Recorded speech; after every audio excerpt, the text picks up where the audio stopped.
Hey everyone, Grant Hansen here with XP Team USA. 2020, what can I say? Overall, it was a pretty crappy year, I think, as life is involved. I know my family has gone through a lot, many other families have gone through a lot, but we've persevered, and hopefully 2021 will be so much better. Now, when it comes to metal detecting, however, 2020 was pretty good to me, so I'd like to recap some of my favorite finds from the year. Some I still have, some are with the property owners, some I captured on film, some I didn't understand what they were until I cleaned them and figured it out later. But it was a great year. Now, I started the year off hot at a colonial property not too far from my house. And what's cool about this property is it was built by a British loyalist. So I ended 2019 finding a colonial copper, which would be cool if it belonged to him, right? So I went back in the winter. I had a warm day in early 2020, and I dug something up. I wasn't even quite sure what it was, to be honest with you. And what it was a colonial clog strap. So late 1700s, probably clog strap. I've never found one before. Don't see these things come up that often. So I was really excited to find out A, what it was, but also B, who it might have been belonged to. I might have found a piece of a British loyalist shoe. So really, really cool find there. Staying on the theme of shoes, I was also detecting in the same town at a different colonial property. And I found really cool silver boots, charms. I'm not quite even sure how old they are, but really, really cool. I was really happy to find them. Tiny little targets amongst the iron. So I was using my XP Deus Reactivity 5, really trying to cut through all that also. And what I also found is it's really smooth, but it's the same size and consistency as a half real. You can see it's just so smooth on both sides. So I'll never really get 100% of an ID on this thing, but really cool find. And it was actually close to a Revolutionary War encampment. So again, could it have belonged to a soldier? Who knows? Now, for a half real that I know is certainly a half real, we've got this guy, 1790 half real. Kind of beat up, but I've got enough of it, and I got the date off of it, which is really important. So really psyched with that. Always happy when I find reals. This next find was pretty unexpected. And I was just talking to a friend about these buttons because they don't come up that often. They're nice, big and round. A Zouavi, if I'm pronouncing that right, ball button. Found this on a colonial home site that I've been detecting so many different times over the years. And it just happened to come up. And that's the way these properties go. There's so many targets, so much junk over the years, old junk, new junk, that you just got to keep pounding and pounding and pounding until something really cool comes up. So I was really excited by this find. Nice big one too. Also on that same property, I found this. Doesn't look much from this direction, right? But when you flip it over and you see that bent shank, this is a handmade lead button. Now, what makes it even cooler, because it is probably mid to late 1700s, right? What's cool is on the same property, not one, not two, but 3 Revolutionary War buttons were found by me and my friend Donnie. So, could this have been a handmade button by a Revolutionary War soldier? Maybe, but probably not. I'm guessing if they had lead, they'd probably use it to make a musket ball. But you never know.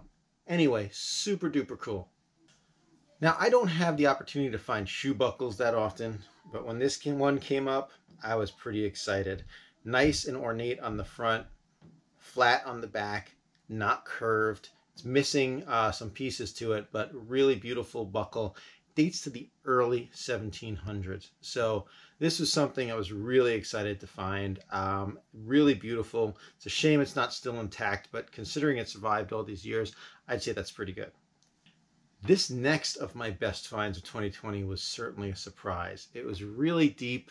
When I started recovering it, I thought it was kind of just a mangled can, but I said, let me keep going. I pulled it out and I saw engraving on it. I was like, whoa, hold on, I have something here. Well, lo and behold, it's silver. It's a pocket watch cover from the Keystone Watchmaking Company. So late 1800s, early 1900s. Nice big piece of ornate silver. I was super excited because this field that we were on has been pounded. It was overgrown, so I'm battling through all the weeds trying to get something, anything. and just worked on this one. It was deep, and boom, man, was I excited. Now, also on that same field that I found the pocket watch piece was, I found a button. I find buttons all the time, right? Flat buttons, there's not much to it. Cleaning it, trying to figure out what it was. Really hard to see. Look at the picture, it'll be much better, but a light artillery 1st Regiment button. Whoa, my first and only one of these things. Really, really excited. Again, unexpected, so don't dismiss your finds. You're going to see later some of my best finds. Glad I didn't dismiss this stuff because, wow, they turned out to be great things. So my next find is one of my favorite, but I don't have it in my possession anymore. It's with the homeowner. When I first started detecting her property way back in 2014, she's like, oh, I hope you find something that you can tie to the original owner. So it was built in 1810, and I was always looking for something, anything that I could like definitively tie to the family, and their last name began with B. So digging away again, I've been hunting this site for years, and it still keeps producing. Dug this beautiful silver penknife from made by Unger Brothers in the, I'm going to say late 1800s, because the initials MDB, I was able to work with a local historian, and we were able to track those initials back to a direct descendant and relative of the owner who built the house in 1810. So I was over the moon to find something not just super cool, not just something monogrammed, but I know who it belonged to. So now it's in a beautiful case in the homeowner's home right above her fire mantle. So she was thrilled to bits to have it, and I was thrilled to give it to her. Now, speaking of monogram, this is one of those finds where I found something, didn't think much of it, and I didn't discard it, but I dismissed it for a few days. So what I do is anytime I have stuff that, maybe I want to see how it cleans up, I throw it in my rock tumbler, right? Clad, other things that maybe I can't ID, maybe it'll clean off. Never silver. I would never put silver in a rock tumbler on purpose. But this guy, I did. Sterling silver napkin ring. Again, I'm going to say Victorian. It's got initials on it. Is GJM, I believe, are the initials. Who it belonged to, unfortunately, I'll never know on that one. But man, what a beautiful find. I was happy to find that one. Another first for me this year was this. It's an Apothecary Weight. Not sure the exact age, but based on the finds that we found at the rest of the field, I'm going to say 1800s, maybe even 1700s. You've got 2 symbols on it. The first symbol is for half, the second symbol is for ounce. And guess what? It weighs half an ounce. So someone used this to weigh stuff for trade or whatever. Didn't find any other evidence of a trade site on this particular field, but really, really cool find. I'm very happy to have it.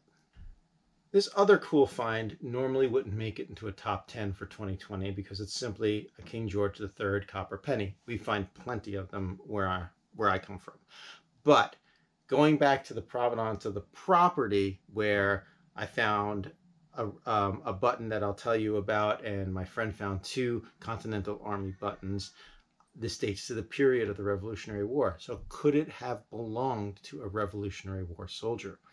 I don't know. I'm going to believe and dream that it did belong to a soldier. But again, we'll never know, but that's why it makes the top 10 or top finds of my 2020 list. Speaking of that button, I found this, which I didn't think much of. It was just, I thought maybe it was a piece of lead or a piece of pewter, not much to it. And had Donnie not found 2 Revolutionary War buttons in the same area that I found this, I probably would not have paid so much attention to it. But I did careful cleaning, tried to see, can I see anything on it? And lo and behold, once I saw it, I couldn't unsee it, the number 7. So I truly believe that this is a 7th Regiment Continental Army button. It's half pewter, half lead, I believe. I've been taking good care of it in a case.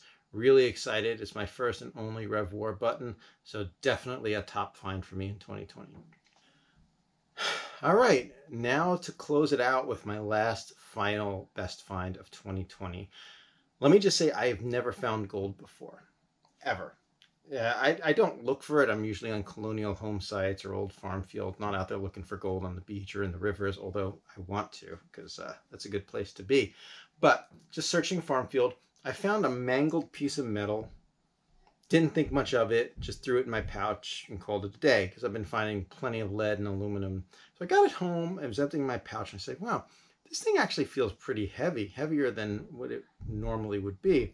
So I cleaned it off, and I said, oh, this kind of has a gold look to it. But I was like, no way, there's no way it's gold. What the heck is it? It's an odd shape. So I got out my testing kit. It's the one with the chemicals. Scratched it off. And then I put the chemical on it for 10 carat. Nothing happened. Nothing disappeared. Then I put the chemical on for 14 carat. Nothing happened. Nothing disappeared.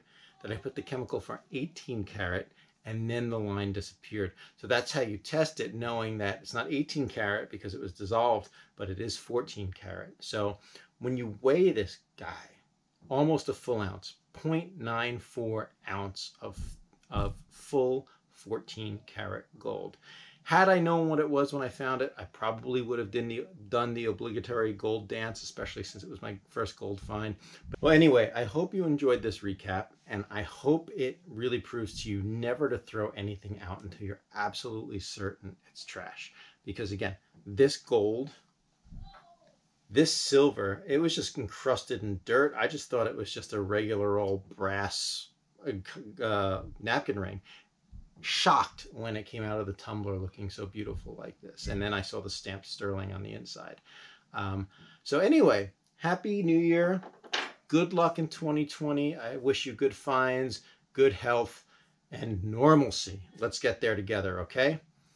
Stay tuned for my next videos. Please subscribe if you haven't. I'm going to try to publish as much as I can. Check out XP Team USA and all our team members' websites, and Gary Blackwell and XP metal detectors. Check out our store if you want a cool hat like this or a cool shirt like this at xpteamusastore.com. And until next time.